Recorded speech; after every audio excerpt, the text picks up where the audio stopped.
नीतू को गए मुश्किल से 10 मिनट हुए होंगे कि दरवाज़ा अपने आप खुल गया। मैं तो चकित थी कि न दस्तक न घंटी, ऐसे अचानक कौन आ गया। पर जब आगंतुक को देखा तो देखती रह गई। कमर पर दोनों हाथ रखे दरवाजे पर खड़े होकर श्रीमान मुझे घूर रहे थे। उस दृष्टि में रोष था, उपालंब था, उपहास था और शायद तिरस्कार भी। आई नो इट, मुझे मालूम था तुम्हें कहीं आना जाना नहीं था, सिर्फ मुझे टालने के लिए बहाना बनाया गया था। I was dead sure. वे जिस तरह मुझे घूर रहे थे, मैं भी एकटक उन्हें देख रही थी। मेरी आंखों में उपालंब की मात्रा शायद ज़्यादा गहरी थी, क्योंकि थोड़ी देर बाद उन्होंने अपनी नज़रें फेर लीं। उनकी नज़रें हटते ही मैंने कॉर्डलेस पर पड़ोस का नंबर मिलाया। सॉरी नीतू डार्लिंग, तुम्हें फिर से कष्ट दे रही हूँ, पर क्या है कि तुम्हारे जीजा जी आ गए हैं। एक कप चाय बनाकर दे जाओगी तो अच्छा रहेगा। मेरे लिए पड़ोसियों को कष्ट देने की कोई ज़रूरत नहीं है, उन्होंने कसैले स्वर में कहा। अब वे दरवाज़ा छोड़कर सामने कुर्सी पर बैठ गए थे। अगर घर में चाय बनने में कोई प्रॉब्लम है तो मैं बाहर पी सकता हूँ। वैसे भी मैं यहाँ रुकने वाला नहीं हूँ, सिर्फ देखने चला आया था। मैं भी उन्हें चाय पिलाने के लिए बहुत व्यग्र नहीं थी, बस चाहती थी कि इस समय हम दोनों के बीच में कोई तीसरा आकर बैठ जाए। मुझे पता था कि जीजा जी का नाम सुनते ही नीतू दौड़ी चली आएगी, और वही हुआ। 5 मिनट में नीतू 2 कप चाय लेकर हाजिर हो गई। हाय जीजा जी, नीतू ने चहक कर स्वागत किया और हुलस कर पूछा, आपको कैसे पता चला? दीदी तो फ़ोन ही नहीं कर रही थी। पता करने वाले पता कर ही लेते हैं, इन्होंने कुटिल मुस्कान के साथ कहा। बेचारी नीतू इनका मंतव्य समझ नहीं पाई, अपनी ही रौ में बोली, मम्मी यही तो कह रही थी कि दिल से दिल को राह होती है, फ़ोन करने की क्या ज़रूरत है। फिर इन्हें चाय पकड़ाते हुए मुझसे बोली, दीदी अब आप भी उठकर ज़रा सी चाय पी लो, सुबह से बोल बोलकर दिमाग चकरा गया होगा। वह मुझे सहारा देकर उठाने लगी और इनके चेहरे का रंग बदलने लगा। मेरी अधलेटी मुद्रा को वे अनादर का प्रदर्शन समझ रहे थे। अब उन्हें कुछ कुछ समझ में आ रहा था। उठने की प्रक्रिया में जब मेरा शॉल कंधे से खिसक गया तो प्लास्टर पर उनकी नज़र पड़ी। अरे, ये हाथ को क्या हो गया?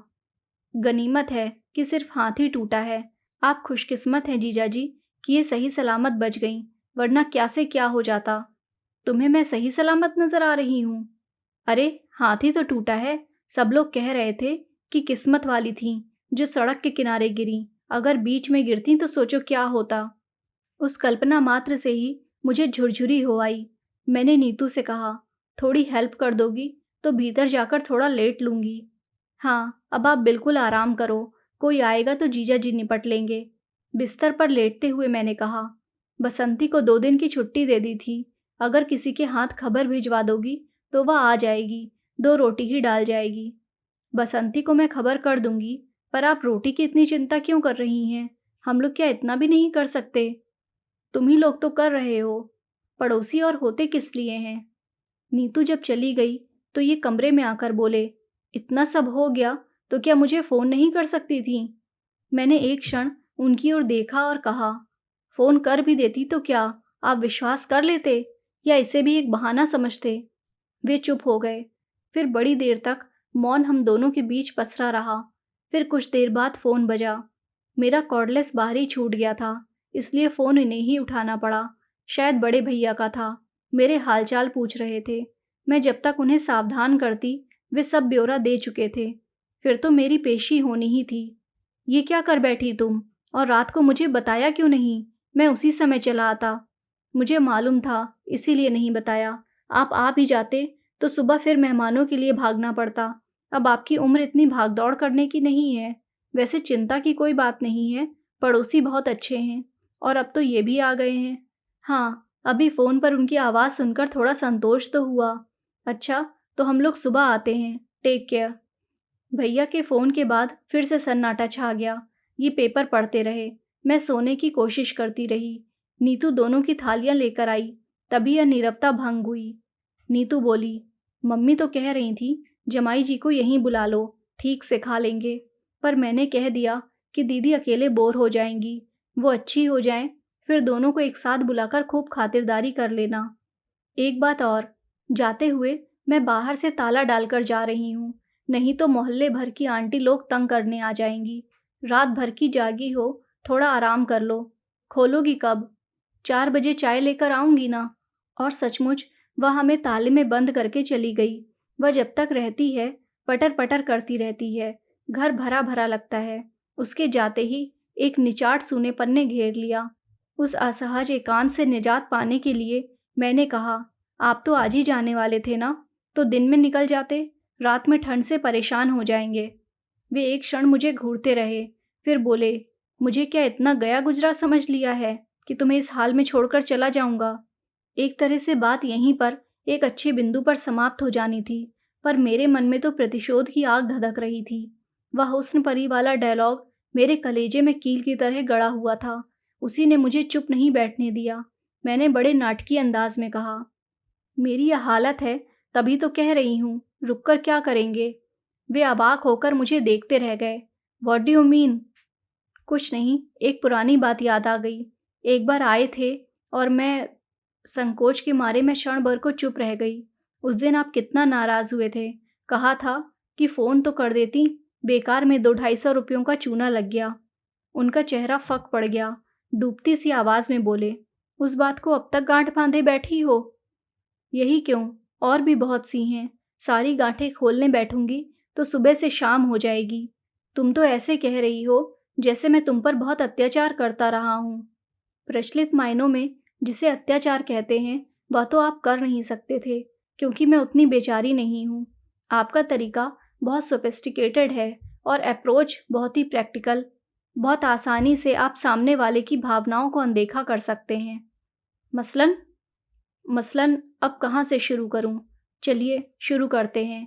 याद है जब शादी के बाद पहली बार हम लोग इस घर में आए थे? मेरी सहेलियों ने घर को बहुत कलात्मक ढंग से सजाया था। हमारा स्वागत भी बहुत शानदार हुआ था। हार, फूल, संगीत, उपहार, मिठाई, और लोग इतने कि पैर रखने को जगह नहीं थी। उसके बाद जब हम अकेले हुए तो आपका प्रश्न था, फ्लैट तो बहुत सुंदर है, कितने का पड़ा? क्या मुझे यह पूछने का हक नहीं था? ज़रूर था, पर आपकी टाइमिंग गलत हो गई। उस निभृत एकांत की अवहेलना कर आप इंदौर और भोपाल की कीमतों की तुलना करते रहे। बातों बातों में आपने यह भी पूछ लिया कि मैंने लोन बैंक से उठाया था या जीपीएफ से लिया था, और यह भी कि किश्तें पड़ गईं या अभी बाकी हैं। मेरे ख्याल से मुझे यह भी पूछने का हक नहीं था। हक 100% है, पर यह विषय उस दिन के लिए नहीं था। मुझे मालूम है, मेरी शादी में मेरी नौकरी, मेरा वेतन, मेरा फ्लैट प्लस पॉइंट्स थे, पर वे ही अहम मुद्दा होकर रह जाएंगे और मैं गौड़ हो जाऊंगी, या नहीं सोचा था। अगली बार आप जब आए तो आपने नॉमिनेशन के बारे में पूछा था। मैंने दोनों भाइयों के बेटों को फ्लैट और जीपीएफ के लिए नॉमिनेट किया हुआ था।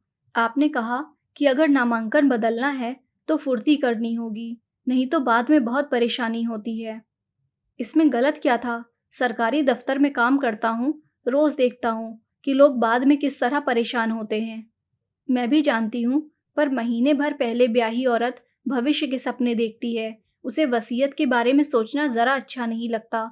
बदली हुई परिस्थिति में शायद मैं खुद इस विषय में पहल करती और आपकी उतावली देखकर वितृष्णा हो आई। इसके बाद तो एक्सप्लॉयटेशन का एक अनवरत सिलसिला शुरू हो गया। मेरे टेलीफोन का बिल दुगना तिगुना आने लगा। सब लोग छेड़ते कि रात रात भर मियाँ से बात करती होगी। उन्हें क्या पता था कि मियाँ ने घर पर बात करने के लिए एकदम मना किया हुआ है, और दफ्तर में बात करना मुझे अच्छा नहीं लगता। उन्हें कैसे बताती कि यहाँ आकर श्रीमान को सारे दोस्तों के, भाई भतीजों के जन्मदिन याद आ जाते हैं। सारे रिश्तेदारों की मिजाज पुरसी और मातम पुरसी यहीं से होती है। या तो शायद तुम्हें भी पता होगा कि लॉन्ग डिस्टेंस कॉल संडेज़ को सस्ती पड़ती हैं, और अक्सर संडेज़ को मैं यहीं होता हूँ।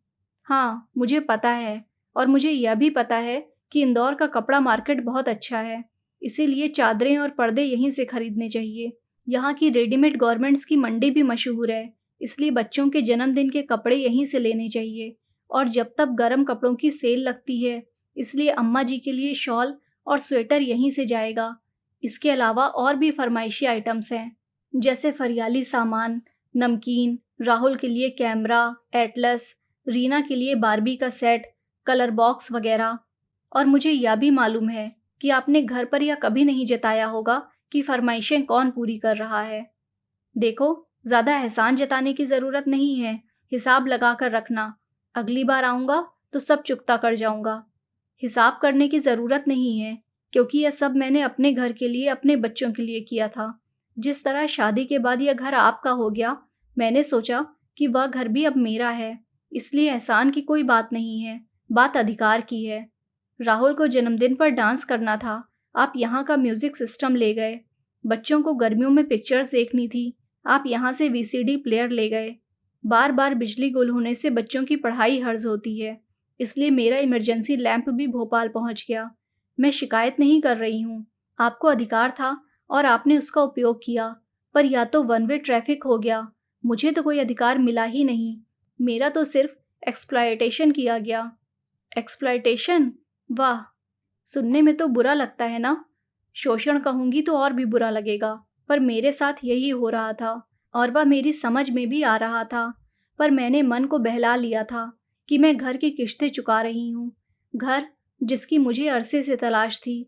घर जो रिश्तों की मजबूत ज़मीन पर खड़ा हो। घर जो आपसी सामंजस्य और सद्भाव के सहारे टिका हो। पर वह घर तो मुझे मिला नहीं, आपने दिया ही नहीं। देखो, तुम्हारी तरह मैं साहित्यिक भाषा तो नहीं बोल सकता, लेकिन आप खूब बोल सकते हैं। आपका हुस्न परी वाला जुमला तो अब तक मेरे कलेजे में गड़ा हुआ है।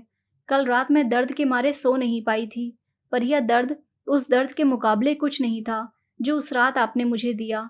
ये घाव तो कल को भर भी जाएंगे, पर यह घाव तो ताउम्र हरा रहेगा। और आज तो आपने कमाल ही कर दिया। आज? आज मैंने क्या किया? वे हैरान थे। आज आप सिर्फ मेरे सच को परखने यहाँ चले आए। मान लो मैं चली ही गई होती तो आपकी क्या इज्जत रह जाती, या मेरी ही क्या इमेज बनती। आपकी तो ये दूसरी शादी है। इतना तो आप भी समझते होंगे कि दाम्पत्य का आधार होता है विश्वास।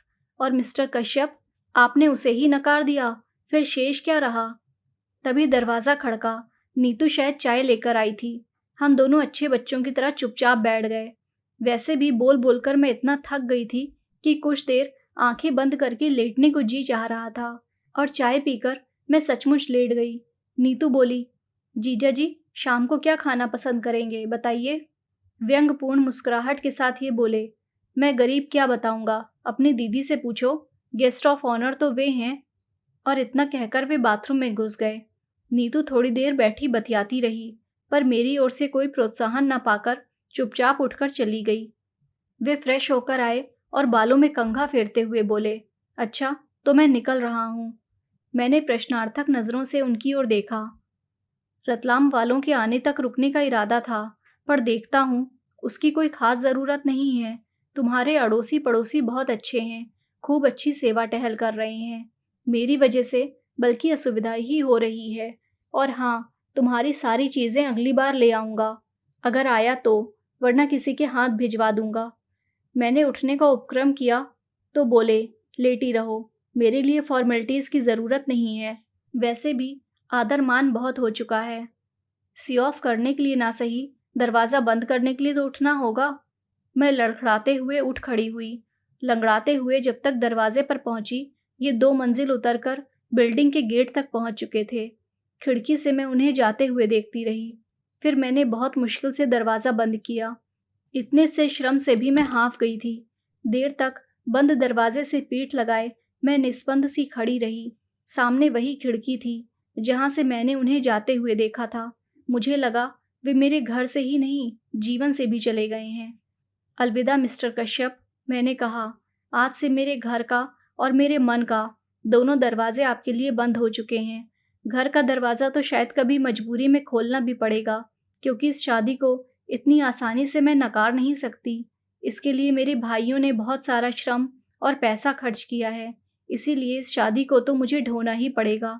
पर मेरे मन का दरवाज़ा अब आपके लिए कभी नहीं खुलेगा, कभी नहीं। धन्यवाद।